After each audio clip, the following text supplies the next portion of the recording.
Hello, Brad here, just to say we're super proud that the Friday 5pm podcast is sponsored by the Malt Miller, the UK's best home brew store. We use the Malt Miller for all of our homebrew experiments, as well as tapping them up for advice and binging on their awesome YouTube channel all the time. That's why whenever we release a homebrew video, we put a recipe kit live on the Malt Miller, so you can brew with the exact same amazing ingredients that we did. The same ingredients used by pro brewers.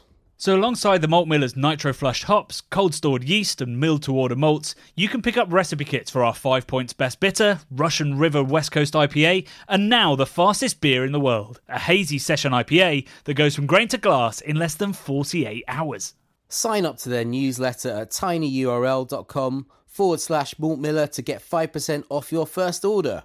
With the Malt Miller's amazing customer service and Jonny's 48-hour recipe, you could order the ingredients on a Monday and be drinking the beer by the weekend. Speaking of which, it's Friday. It's 5pm. So enjoy this week's Friday 5pm podcast.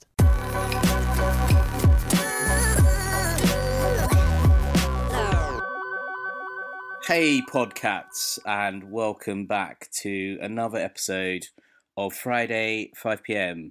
You may have noticed this is Bradders talking rather than Jonny introducing it, and there's a very good reason for that. Jonny has had major surgery this week, so he's feeling a little bit delicate. So I thought I'd bring a little bit of energy to the start of this podcast. But Jonny, how are you feeling, my friend? I'll come in and bring it straight back down to earth. Yeah, I'm doing okay, all things considered. I mean, four wisdom teeth, in the words of Ace Ventura, is too much. But I'm getting there. I'm getting back to the fun-loving, beer-swilling person that I once was, very slowly. Nice. And am I right in thinking that you got all four out so you could have general anaesthetic and you wouldn't know what was going on, right? Well, I mean, all four needed to come out. It wasn't like, you know, if I get the good stuff, take all four of them. It was like, all four need to come out. We can do it in 2 goes with you awake or 1 go with you asleep. And I was like, that's not even a question. Yeah, I know what I'd take there as well. General anaesthetic's a lot of fun. They, well, you just don't know what happened, really. One moment you're there chatting, and then the next moment you feel like you've been punched in the face 100 times and you're waking up in a bed with a nurse staring at you. Wow. It's like sort of being really blackout drunk then, eh? Yeah. I mean, it was funny. Like they said, like everyone, actually, before I say that, if you thought that Brad's don't worry about it, mate, it will be fine chat in the podcast 2 weeks ago wasn't particularly sympathetic. You should see what I got on Twitter when I mentioned it. Just endless horror stories about general anaesthetic. But it was fine. Like they said they'd count me down and they didn't even do that. They found out, or I told them clearly that I worked in the beer industry, and they asked me, oh, what's the brewing process? And before I'd even got to dry hopping, I'd fallen asleep, which was a nice change because usually it's the other person that falls asleep when I start that story. So yeah, Excellent. It was pretty easy, really. So don't let anyone put you off general anaesthetic. It's enormous fun. Great stuff. Yeah, you sent me, because I wasn't sure what time you're having the operation, and I did send you a couple of texts that day, just sort of, not admin-y stuff, checking you were okay, and then slight amount of admin. But you sent me one back when I think you just come out, and you just said something like, it's like, much hurt, feel like I've drunk many barley wine, and consumed many cheese or something. And I don't remember sending that, but it sounds like me. Jonny's a bit high, I thought. So I just told you to rest up. But it made me chuckle. So yeah, I mean, obviously you haven't really been doing any beery stuff this week. You've been in recovery. I have, but we had a busy week the week before with Margate. God damn, we did. Yeah, we were filming all over the Isle of Thanet, which Thanet, the Isle of Thanet, the name, I think, goes back to the Romans, and I believe it means Isle of the Dead. Oh, wow. Yeah, and I think it was technically, or it is technically an island, but it's kind of silted up. So there's a river, I can't remember what the river's called, River Wantsum or something. And I think technically it's an island, but it's not. It's sort of like landlocked now. Yeah, it's definitely got quite a unique character, like almost like an island personality, I think, Thanet and Margate and stuff, it attracts lots of interesting and crazy people. So that's sort of expressed in a lot of the places you can go and drink there. I don't know if we're allowed to say exactly what we were filming, Jonny. I suppose we've already said it on Instagram. So yeah, we can definitely say what we filmed, just maybe not reveal the overall project yet. No. So we were, filming all these micro pubs, which are kind of expressions of individuals' personalities, and they're quite wacky. Some of them, quite amazing. And then, along the way, some of the drinkers that we met in them were also quite strange. The Pie Man comes to mind specifically. I don't know if the Pie Man comes to mind in my dreams now. He was he was remarkable. Badger pies, Jonny. Badger pies with rosemary. He was. The rosemary sets it off. But we all individually asked him what badger meat tastes like, and he just blanked that every time we came at him with that question, which probably means it doesn't taste very good, right? I can only assume so. Or tastes like nothing else on earth. Yeah, exactly. Which is why, he was trying to claim that, what country or nation was it that do eat badger? Oh, I can't remember now, but he was claiming it's a normal thing to eat, and we were all sort of smiling and nodding away, as if it could possibly be a normal thing to eat. I mean, it must be stringy as hell. Well, roadkill badger that's freshly roadkilled. That's got a hum a bit. I don't matter if it's only been there for an hour or so. I think decomposition starts pretty soon if you don't sort of gut it and fill it and all the rest of it. We're a beer podcast. Very, very gamey. But anyway, he had a drinking trick, which maybe we'll leave for the episode. But watch out for the Pie Man in the episode. There you go. So that was fun,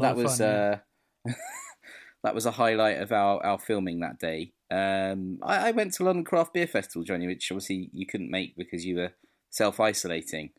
But I had a grand old time. I was only there for a couple of hours, but managed to do the rounds, tried some great beers, saw Josh Meller from our Patreon, which he's just everywhere. He's now of Meller Brewing. He's doing his research for his own brewery. Yeah. So he was telling me about all of that. His setup looks pretty fucking great already, to be honest. He's got a real nice looking kegerator and showed me some of the other gear he's got, his little brew space and everything. So yeah, I think he's gonna be going great guns. He was actually wearing an embroidered Meller Brewing hat already, Jonny. I was like, mate, well, you got to get the merch sorted, Brad. How have you got the merch already? It's quite impressive, anyway. Yeah. So I drank some really strong stuff from Vault City, all sorts of craziness from them. Having a bit of a chat with those guys. I went to Don Zoco. I thought Reese might be there, but he wasn't. I think he was maybe at another beer event that same day, up in the north somewhere. I can't remember which one it was. But at one point in the evening, on the Don Zoco stand, they just left. They'd sort of like turned the dispense machine around, and people were just free pouring it. So I was drinking Big Foam, poured by myself, which was quite fun. Just leaning on the bar, pouring yourself a Big Foam, and you should have claimed you were the brewer and started spreading falsehoods about Don Zoco. Oh dear, yeah, I would never do such a thing. It was tasting great, and that little area there was like Vocation there, and Duration there. And some other guys. That was a cool little spot. I spent quite a while there. End of the evening, I hunted down my new side pouring buddy Radim from Budvar. So last time I was at Brew London, I actually got to do a bit of side pouring. He let me behind the stall, which was obviously a bad idea. Never let Brad pour his own beers. But this time he didn't do that, but he did. No, he learned his lesson, I presume. He learned his lesson, yeah. He did still give me some lovely beer to drink, just as they were closing. Yeah, it was really nice, man. It was so great to see that festival back in full swing because for me, London Craft Beer Festival and everything Greg does at We Are Beer, I think they're just amazing festivals. He really does bring the vibes. He's a big music lover, so there was like great kind of music pumping throughout the space. I think they're doing Edinburgh this weekend. I think I'm right in saying that. So they get around all over the place, and I think Greg has been on the Dre team throughout the festivals. So he's probably going to look like He-Man next time you see him. He's going to be absolutely hench. He already looks like that in my head. With a bowl cut, haircut, like the He-Man cartoon. Yeah.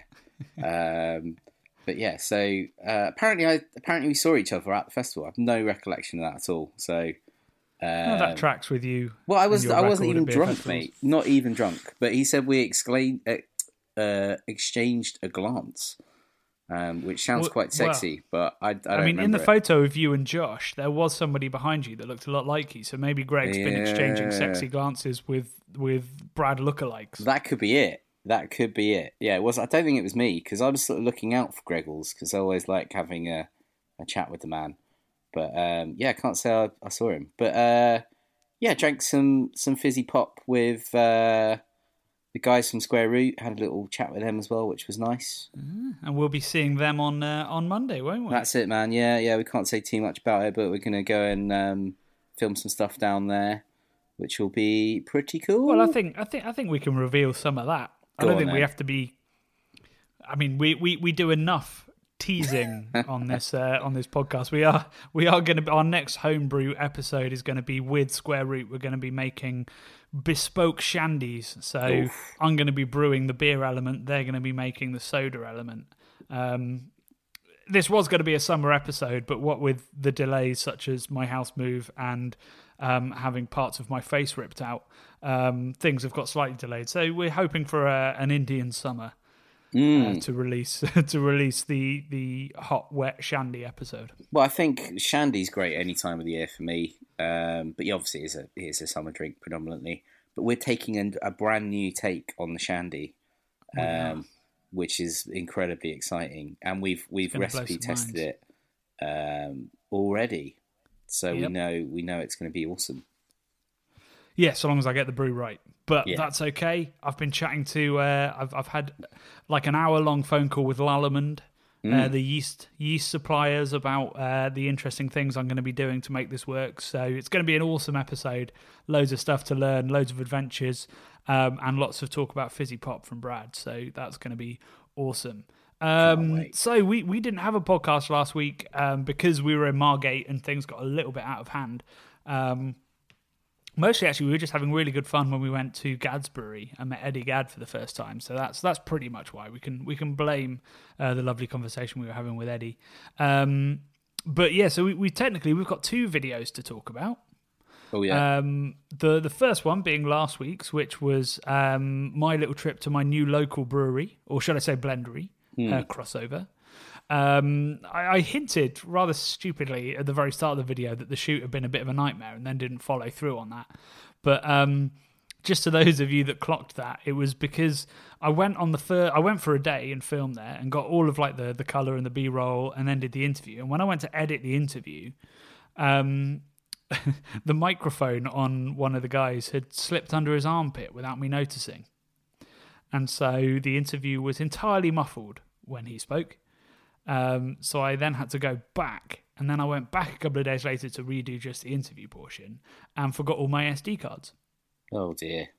So I then had to go home again to get the SD cards and back. Luckily it wasn't far, it's my local brewery.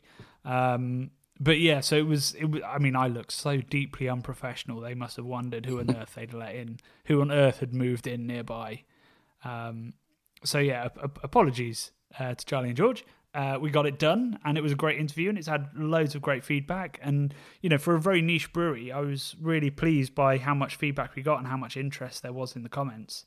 And I think they're going to be people to watch out for. Really, they have a really set idea of what they want to do. They're really ambitious, not in terms of size, but in terms of the quality of what they want to make and how seriously they take it. And the approach that they have to it really impressed me. So I think in a couple of years we're going to be talking about Crossover in kind of hushed tones like we do with the likes of Mills. Yeah, like it. Yeah, they certainly seem committed to what they were doing and doing it the right way, which I thought was really cool. And they were saying they used to drink a lot of this sort of stuff when they were very young as well, which I found quite interesting. Yeah, well, that was going to be my comment, because that blew my mind as well. So we had a comment from Michael Anderson, who said, they got me wondering what I should have told 16-year-old me to start drinking. At 16, I was mainly drinking Carlsberg. And yeah, I was drinking Beer Door, because that's all my dad had in, not a beer geek. Yeah. And I still have an affection for Beer Door, and maybe Michael does for Carlsberg. But yeah, when they were sat there drinking Cantillon Gears, yeah, it's like when like your first album. I think mine was Spice Girls, which is not something I'd really shout from the rooftops. But they went all in with like I don't know, they bought the White Album or something. Yeah, they went for it, didn't they? Go big or go home when you're 16 or whatever they said when they were drinking it. Kind of crazy. I don't know how that would happen. And you had a deep conversation with them. I'm presuming their parents must have been huge Belgian beer fans for that to have happened. Well, I think it was their uncle. They said one of their uncles. Right. Okay. I can't remember whether it was Charlie or George's uncle who was really into Belgian beer and gave them some. But if the breadth, the acidity on a 16-year-old palate, it's wild. I mean, that is for a kid to like that is remarkable. Shows real refined taste, which they've clearly carried through to their professional lives. But yeah, I mean, Brad, you have a terrible drinking history, don't you? You used to drink K cider and stuff. Only it was all about the buzz. I had a period of time where I drank K cider and stuff like that. It's it was like a party time, Brad. So I used to hang out in lots of different groups, and one of my groups were these sort of Bristol punk guys that I used to kick about with, and we used to go to lots of East London house parties, all-nighters and stuff, and like that was part of that. Well, we're talking bloody 15 years ago or something, so way before any of us were drinking anything good. But I certainly didn't start drinking K-cider. Like, I can remember being in secondary school and going to Belgo in Bromley, which was kind of near where I lived, and drinking like Leffe and stuff like that when I was probably 17. I look pretty old for my age, so I used That's pretty classy. Yeah, I used to drink. I mean, I hate Leffe and Hoegaarden, really, but I used to be drinking that sort of stuff with my sausage and mash in Leffe of a weekend. You went to Belgo and had sausage? Yeah, man. Because I don't eat moles frites, so yeah, that's 100% what I did. But what about the carbonade? Well, yeah, that's good as well. I don't know, man. You went to a Belgian restaurant and had a classic British dish. No, they did. Do you go to a Chinese restaurant and order the curry? Yeah, I do. Yeah. No, I went. That was one of my favourites. I used to have. They did these I think they were like wild boar sausages, and it came in this. Would have been a beer gravy, but it had like little red berries in it and stuff. It was really, really good. So I used to love that. So I didn't start off drinking terrible beer or terrible cider. It just went wrong for a couple of years. It. Yeah, it was more of a facilitator to having a crazy wild time. At a crazy wild time in my life. Well, there you go. So yeah, if you haven't seen the interview with Crossover, it's a really interesting one. Particularly the thing that I loved about what they said is that they had lots of feedback about how the beers weren't sort of sour or wild enough or funky enough, and they're saying, these are young, spontaneous beers. They need time to mature. They'll gain that, but also they're like, we don't want to make really wild, really sour, really funky beer. We want to make balanced, really drinkable stuff. And they said we don't make sour beer, and I thought that was a really interesting and brave thing to say, because it does feel like a lot of people look to these kind of beers for intense sourness, whereas that shouldn't really, I don't think, be what we're looking for. We should be looking for complexity. And if it's really sour, you're going to lose that complexity. It's going to distract from everything else. So I really like that approach of saying, we don't make sour beer, it's just a byproduct. Like when you go to New England brewers and they say, oh, we don't make hazy beer, it's just a byproduct. And you're like, well, it is really hazy though. But it's sort of that approach. It's saying we're not trying to make hazy beer, we're not trying to make sour beer, we're trying to make beautiful beer. This is our process because we love the flavours that come out of it, and that's just a byproduct. Nice. Yeah, that's definitely the best way of looking at that situation. I think so. And then this week we've got a mini series just going out right now, which is just a bunch of homebrew tips. Really, we get so many questions on our more narrative homebrewing videos about processes that we use or tips, and we try to keep those homebrewing episodes. The idea of those is to tell an exciting story, teach people about the beer as well as the homebrewing, and make it really approachable to everybody. So we thought we should do something separate for all the people that just, as well as enjoying those videos, really want to know about homebrewing itself. Yeah. So that's what this idea is. And we went down to Malt Miller to film it when I was doing some work for Camera, have just started releasing homebrew videos. So we filmed it then, and I was behind the camera for them and in front of the camera for these episodes. So we've broken it down into the mash, the boil, and the fermentation. And we are going to do a packaging one, I think, eventually. But packaging is so complicated. Mm-hmm. And there's so many different ways of doing it, literally different packages, that we thought that deserved a bit more time. So, yeah, it's me and Andy Parker nerding out about homebrew processes. And the mash was probably the simplest one. The other two, we get really, really nerdy about it. But again, really pleased. Like, we have a lot of homebrew viewers who perhaps aren't always catered to. So I'm really pleased to see that video's done really well. And there's loads of people who... we've got loads of people answering the questions in the comments for us, which is awesome. Yeah, man. And there hasn't been a single bit of misinformation out there yet, so I'm enjoying that. It's great stuff. Andy Parker's awesome, and obviously Malt Miller is a partner of ours who we use for all of our brewing equipment alongside Grainfather. Absolutely, yeah. They're our ingredient supplier and sometime equipment supplier, and then Grainfather do all of our brew kit stuff. So... And we're so lucky to have both those partners working with us, because the knowledge and the quality of what they provide is just amazing. And I don't know whether there's a Malt Miller out there for every country in the world, but I hope there is, because you can brew. Professional brewers use Malt Miller, to top up on certain things, like if they're short of hops or grains or bits of equipment and stuff like that. That's how good Malt Miller are. They're like, they can cater to the professionals as well as the goddamn amateurs like us. So, yeah, that's a statement right there, isn't it? I've never actually been to Malt Miller in person. I know you've been there a fair bit, but I always like the look of their brew houses. They're kind of up on the wall, where they've got everything rooted with all the pipe work and everything. Look really slick. It does, and we're going to be taking serious inspiration from that when we finally build our outhouse. Yeah, defo, mate. Because they nailed that build. It looks absolutely amazing.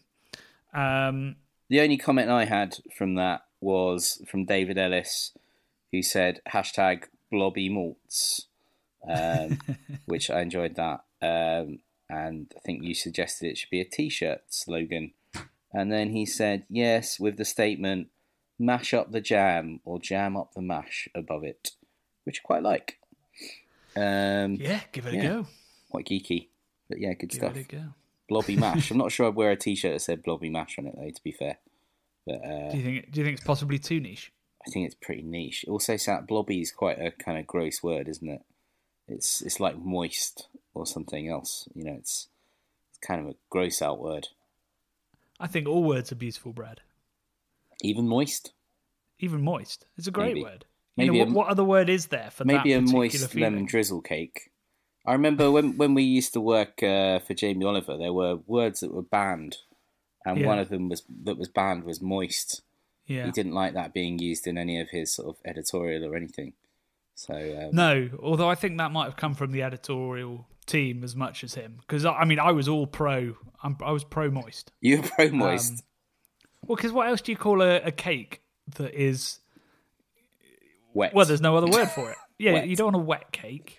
It's you don't wet. want It's a well sloppy wet. cake. It's wet to the point of being moist. Damp cake. Damp. There's Dank. no other How word about for dank? it. No, A dank dank doesn't mean the cake. same thing, does it? No, I don't think you want. I'd quite like to try a dank cake though. Might be a little bit of a heady combo. I don't even know how you'd achieve that. It sounds awful.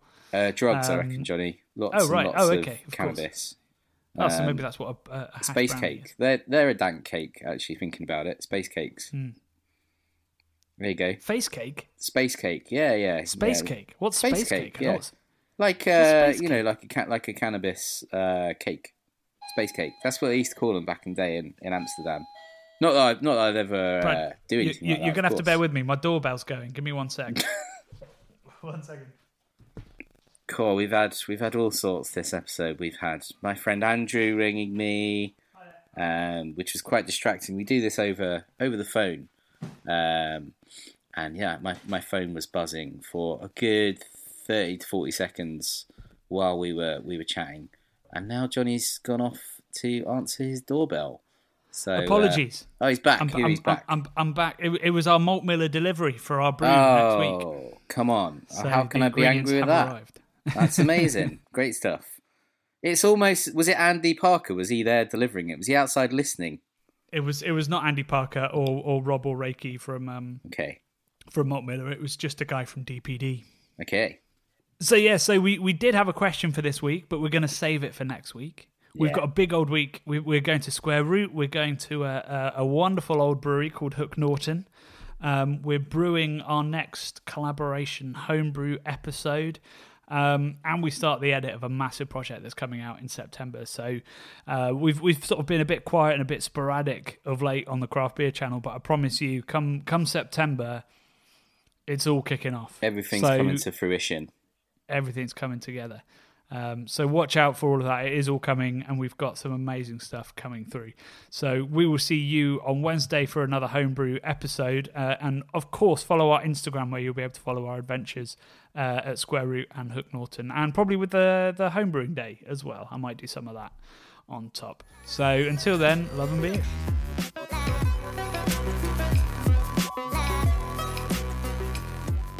The Bubble and Friday 5pm podcasts are brought to you by the nerds behind YouTube's Craft Beer channel. You can watch over 400 mini documentaries at youtube.com/the Craft Beer channel. And if you love what we do, support us via Patreon and get access to merchandise and our amazing Discord forum, a positive and welcoming space for everyone who loves beer, food and homebrewing. Love and beer.